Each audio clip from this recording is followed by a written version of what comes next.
All right, and here we go. 3, 2, 1, sync.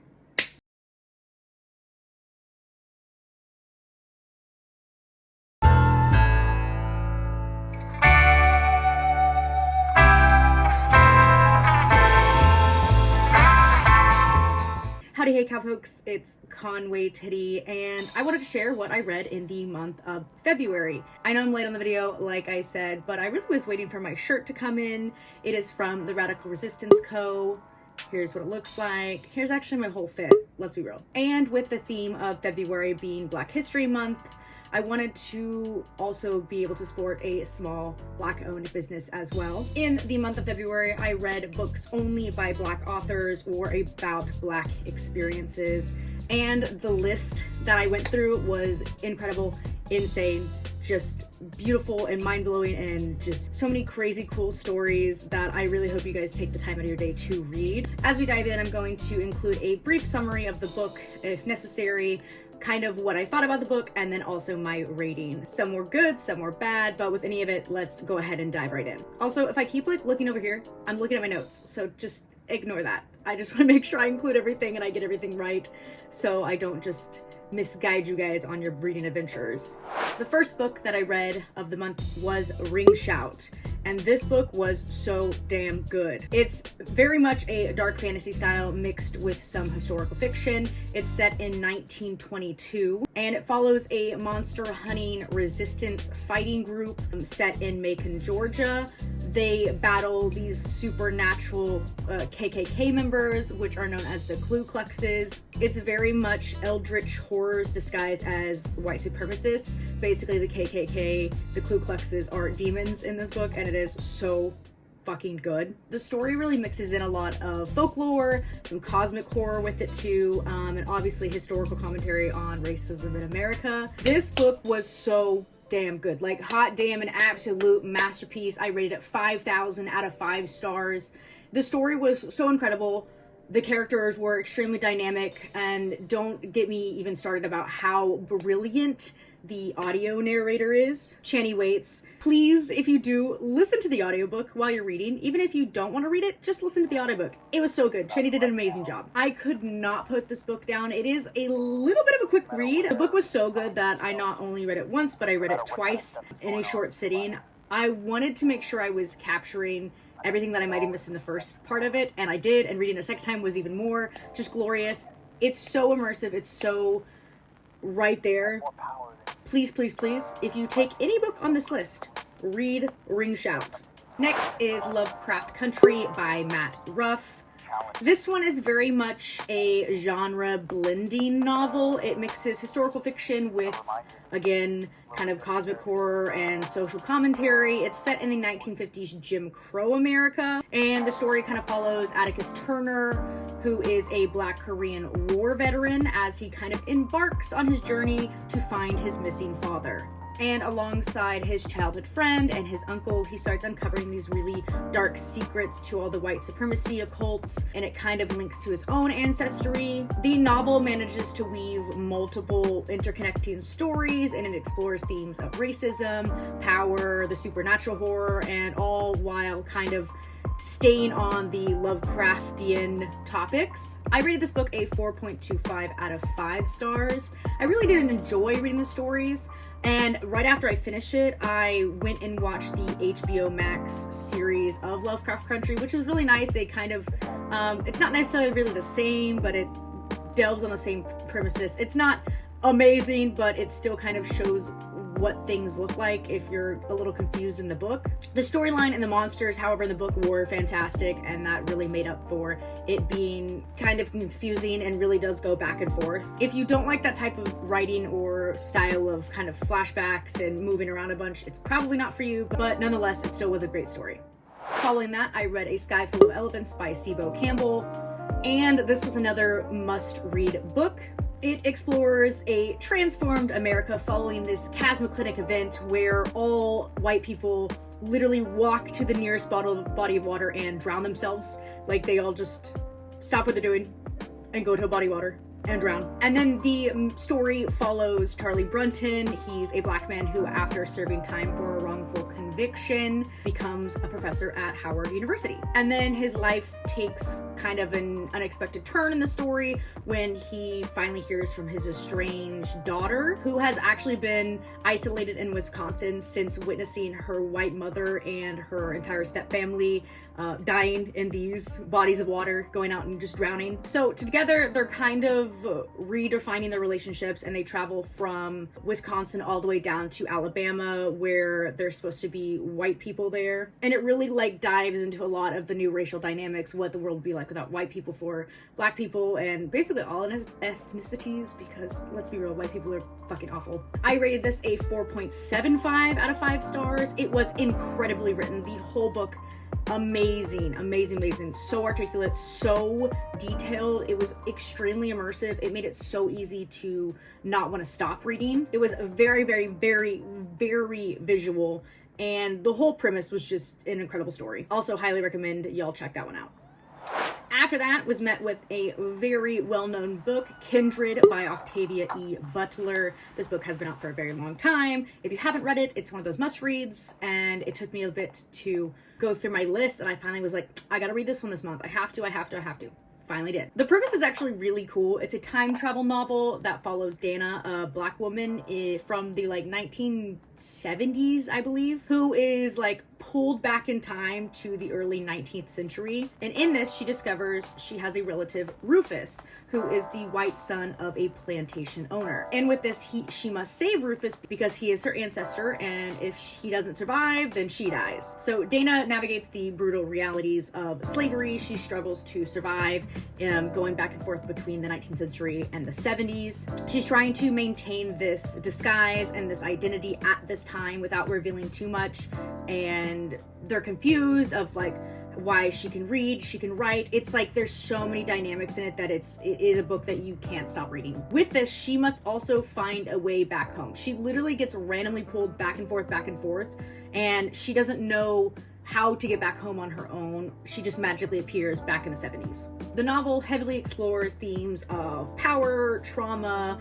when it comes to the past and present. I thought it was great. I rated it a 4 out of 5 stars. The book is hard to put down. From the first chapter, you're basically hooked. It's a fantastic blend of like historical and sci-fi. I really did enjoy that level of it. However, the pace is very slow in the middle, but the time travel premise and the emotional depth of it really do make up for it tenfold. Next on the list, White Tears, Brown Scars by Ruby Hamad. Absolutely an incredible book. So this and Ring Shout, everyone needs to read. It's a powerful and deeply researched book that explores how white feminism has historically weaponized victimhood against women of color. Hamad examines the ways in which colonialism, racism, and patriarchy intersect, and showing how white women's tears and fragility have always been used to silence and oppress women of color. Through her historical analysis and real-world examples, she exposes the systematic structures that continue to uphold racial injustice, while making this an essential read for anyone who's interested in race, gender, or social justice. I gave this easily a 5 out of 5 stars. Like I said, it is a must-read. I believe every single person should be reading this book.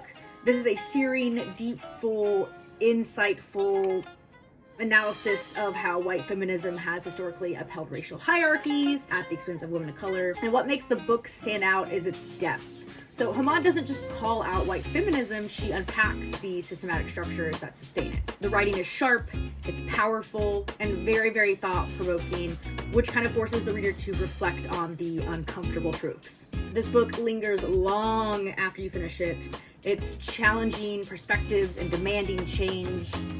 You gotta read it now. It's so good.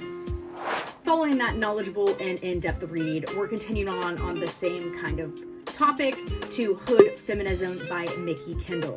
This is a critique on mainstream feminism, arguing that often overlooks the struggles of marginalized women, particularly women of color.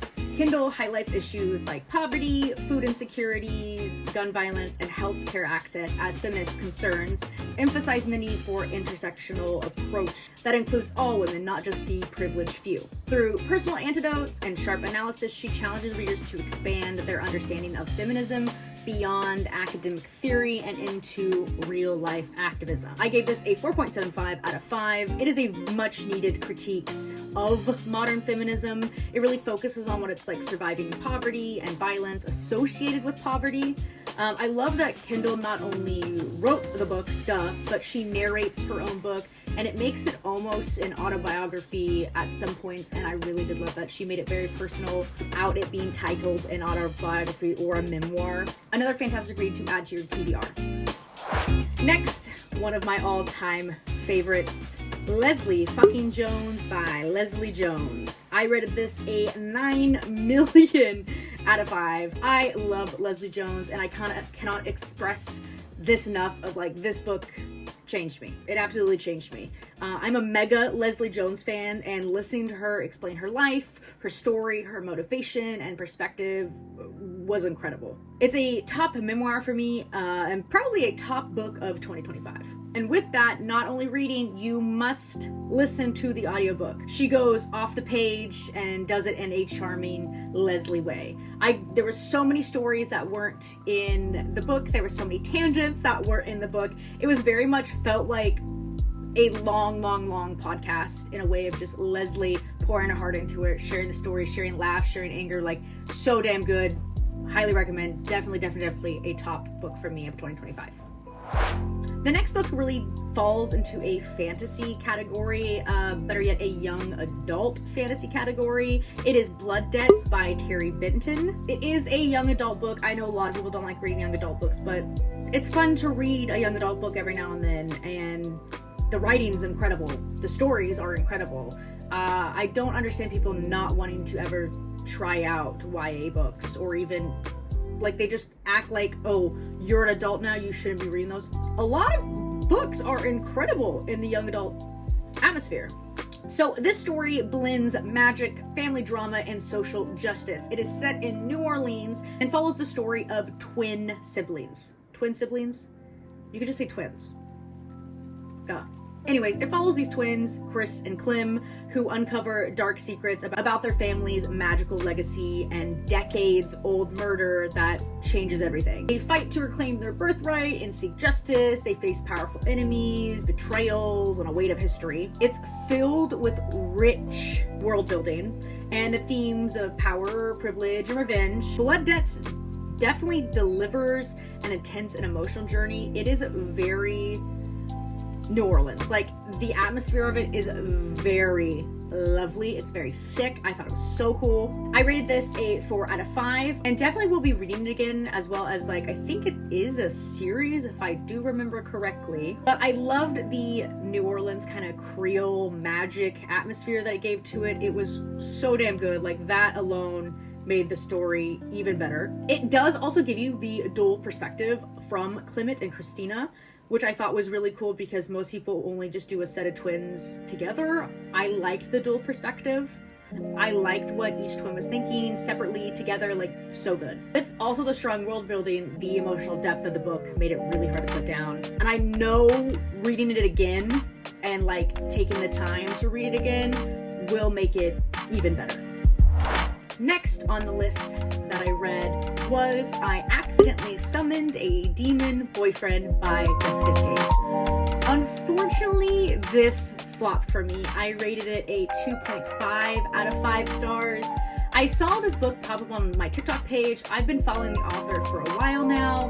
I find her hilariously charming, and she kept promoting her book, and I thought, why the hell not read it? I'm an avid smut reader, and I have read a ton of smut. And monster stories tend to get repetitive when it comes to plot points, characters, tropes, etc. I thought the main characters in this particular book were fun. The romance had great pacing. However, here's the bad part.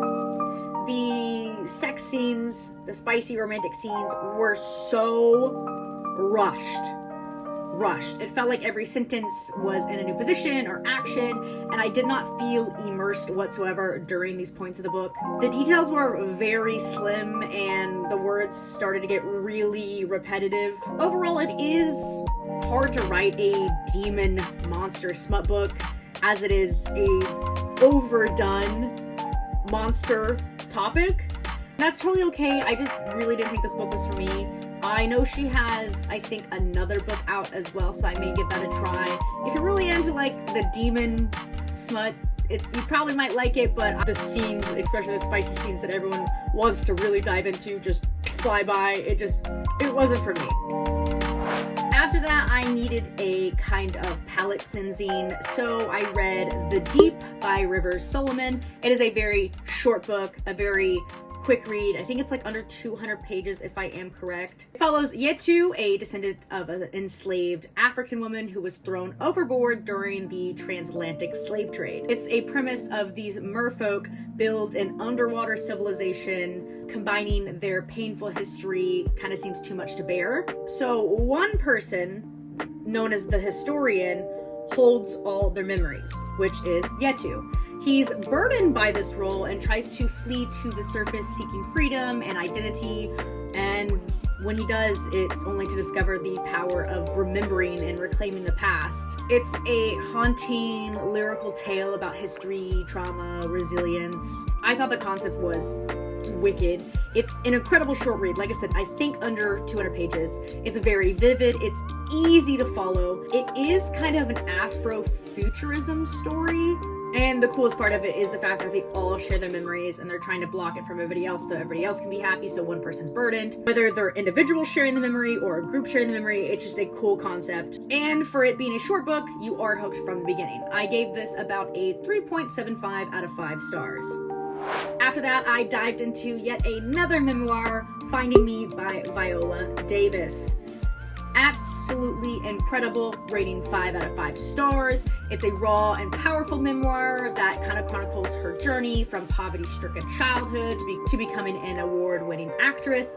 She shares her struggle with racism, trauma, self-doubt, as well as her path to self-acceptance and success. With her honesty and her resilience, Viola Davis reflects on the hardships she's endured and the strength that it took to find her true self. It is such an inspirational memoir. I already was in love with Viola Davis dearly. She is such an iconic actress, and it took her a very long time to get where she was at. But reading this book while she is narrating it made it for a really, truly special experience. I truly believe that everyone needs to read and listen to this one.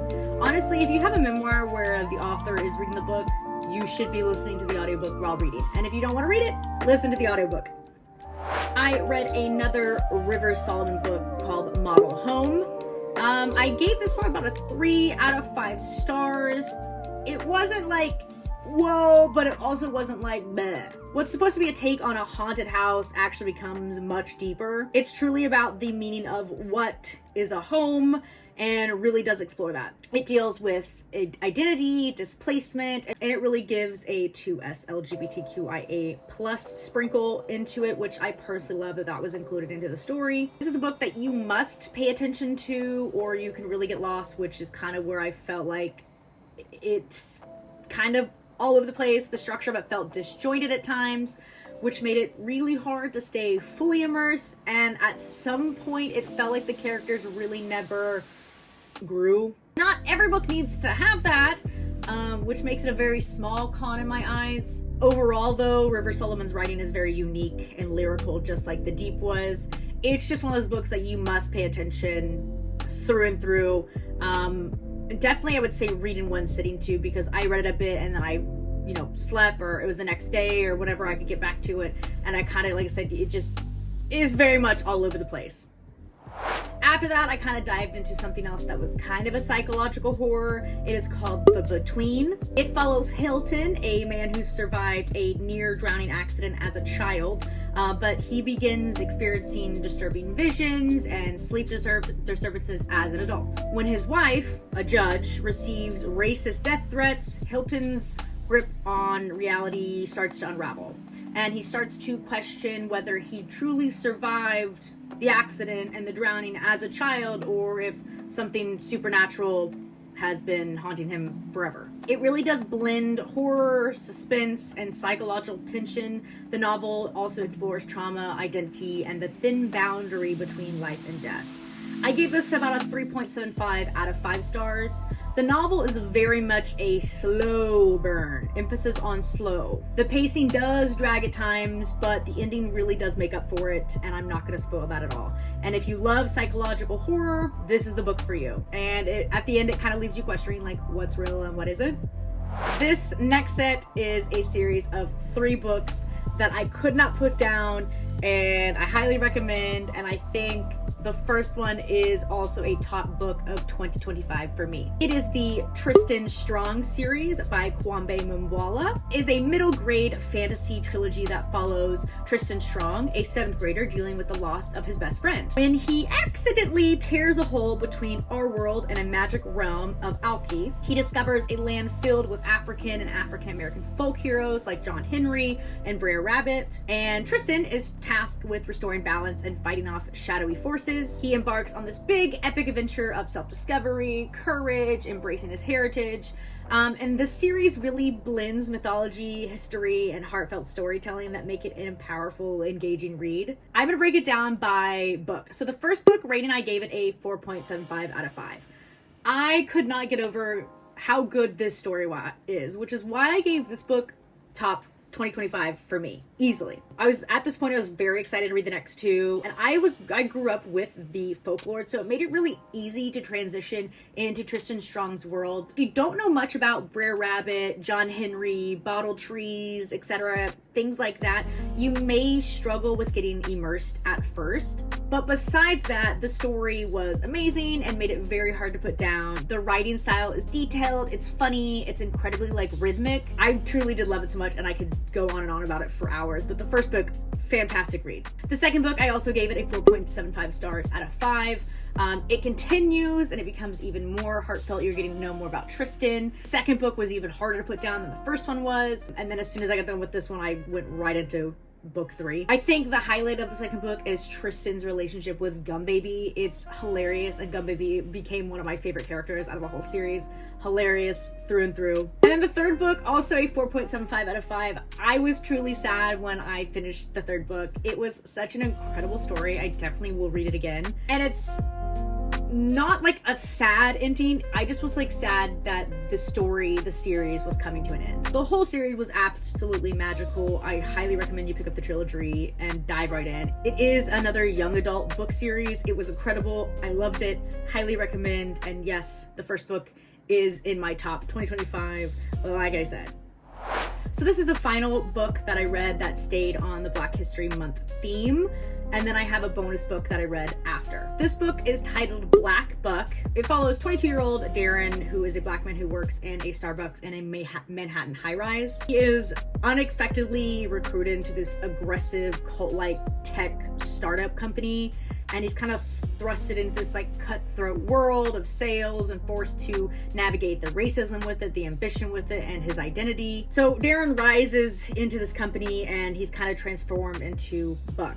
And with that, the success also comes with a cost. The novel is witty at times and somewhat thought-provoking when it comes to the corporate America and the systematic barriers and the price that comes with it.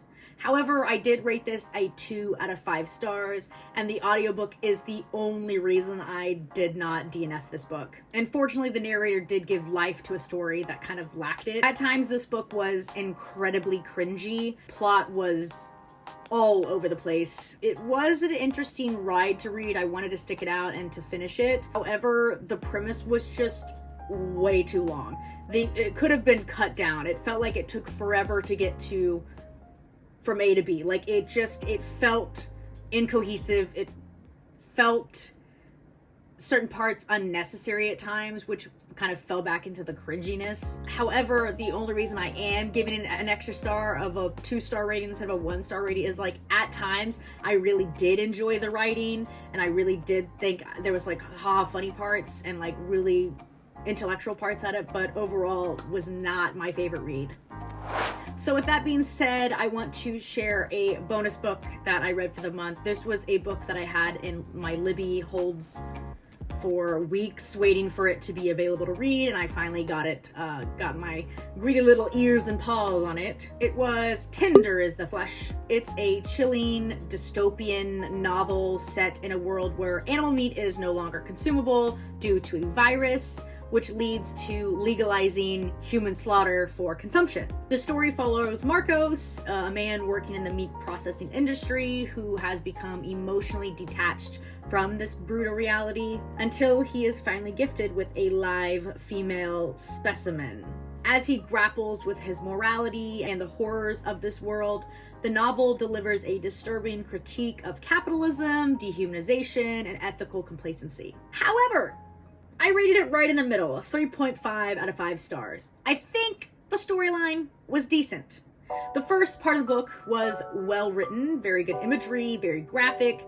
However, as the book went along, I really kind of got bored. And from everyone's reviews, and this being a big TikTok book and Barnes & Noble reads, and like everyone was promoting this book, I thought it was going to be wildly scary and crazy and like intense and just really like mind fuck you. Like I was really expecting that. I thought it was going to blow my mind. Okay? It ended up being just a story of extreme cannibalism with a few gory details. It was just meh. It wasn't as crazy as everyone hyped it up to be, and you know, what can you do? But that is all the books that I read in the month of February. I'm really enjoying kind of having a theme for each month. I will do a review of all of the books that I read in March as we go along and the following months after it. I think they're fun. I think they're great. I'm reading so many great stories, some good, some bad. That's the whole part of the journey. With that being said, I appreciate you guys sticking around. Feel free to like, subscribe, follow me everywhere else. But with that, I hope you guys have a wonderful day or night wherever you are. Stay safe, stay hydrated, and I'll see you on the next one. Bye-bye!